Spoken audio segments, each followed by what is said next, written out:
Ori, Ori, Ori, শুনিছানে? খুল খালি খুল খালি মই খুল খালি চা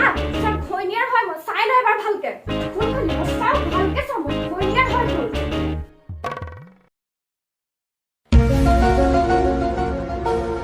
আজি এসপ্তাহেই হ'ল লাৱণ্যৰ ফোন এটাও নাই কিস্তি দিব লাগে বুলিহে মোক তেল মাৰিছিলে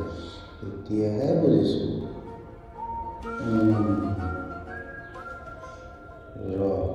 তই যদি গালে গালে ময়ো পাতে পাতে দি আছোঁ দেই বাৰু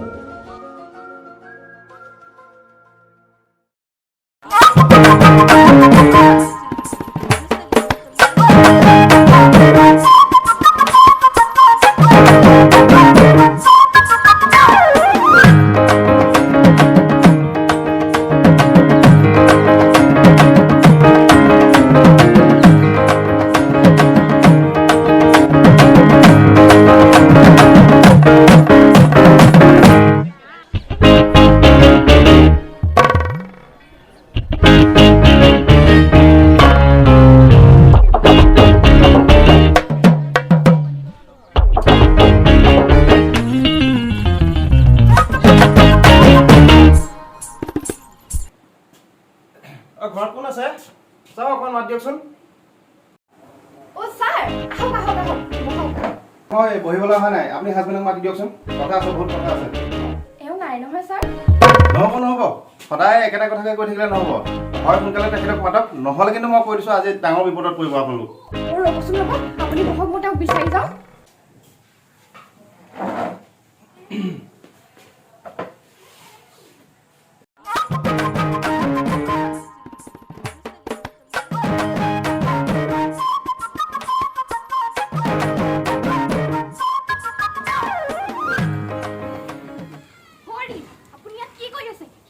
মেনেজাৰ ছাৰ আহিছে বলকচোন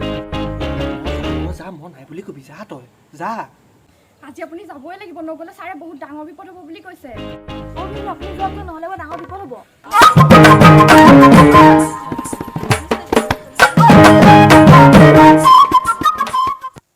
ছাৰ মই কেইটামান মাতি আনিছোঁ ছাৰ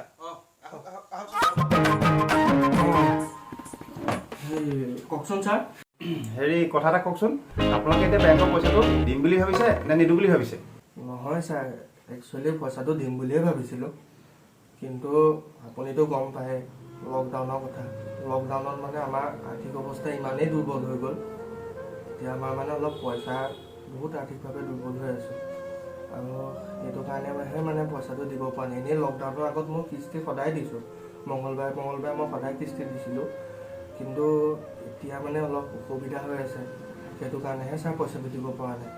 নহয় চাওক লকডাউন সকলোৰে কাৰণে আহিছে আৰু লকডাউনত সকলোৱে বিপদত পৰিছে সেই বুলিয়ে যদি আপোনালোকে পইচাটো মৰাৰ চিন্তা নকৰে তেতিয়াহ'লেতো বেংক অসুবিধাত পৰিছে আৰু আপোনালোকেতো পইচাটো ল'ব সময়ত ভাল ধৰণে লৈছিলে আৰু আমি তেনেকৈ আপোনালোকক দিয়ে সহায় কৰিছিলোঁ কিন্তু এতিয়া যদি আপোনালোকে পইচাটো ঘূৰাই দিব সময়ত এনেকুৱাখন কৰে আপোনালোক নাহে লুকাই থাকে পলাই থাকে তেতিয়াহ'লেতো বেংক অসুবিধাত পৰিছে আৰু বেংকে যদি আপোনালোকক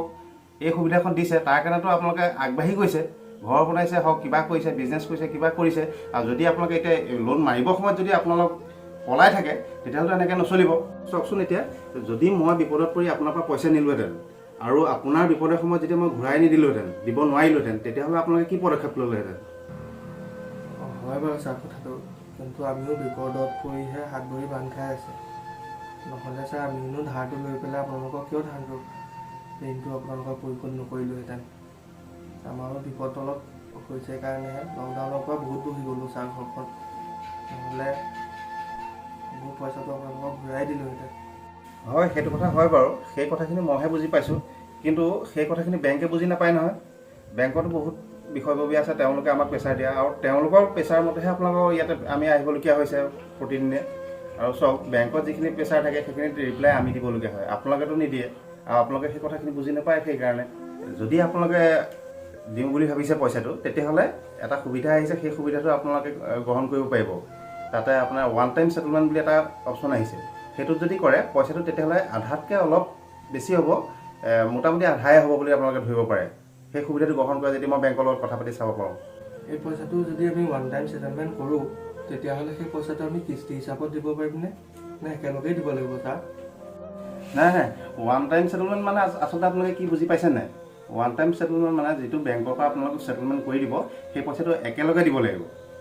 আৰু যদি সেইটো আপোনালোকে কৰিম বুলি ভাবিছে তেতিয়াহ'লে আপোনালোকে এটা কাম কৰক, কাইলৈৰ ভিতৰত আপোনালোকে বেংকত গৈ যোগাযোগ কৰক আৰু কৰি সেইটো বেংকৰ লগত কথা পাতক। নহ'লে কিন্তু বেংকৰ হাতত একো নাথাকিব, বেংকে আইনগত ব্যৱস্থা ল'ব। মই আপোনালোকক ইয়াকে ক'লোঁ, আপোনালোকে ডিচিশ্যন ল'ব কোনটো ভাল কোনটো বেয়া। আৰু যদি বিচাৰিছে কাইলৈৰ ভিতৰত বেংকলৈ আহিব এপাক আৰু মোক জনাব কথাটো, মই উঠোঁ।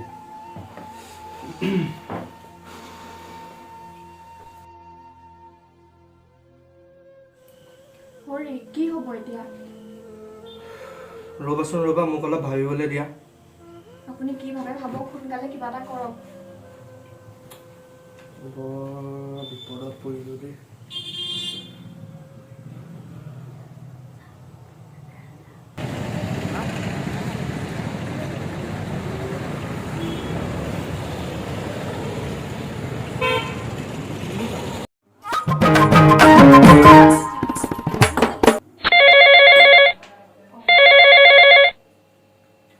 হেল্ল' প্ৰবীণ, অঁ কোৱা।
মাজনী, কি হ'ল তোৰ মাজনী? মাজনী কি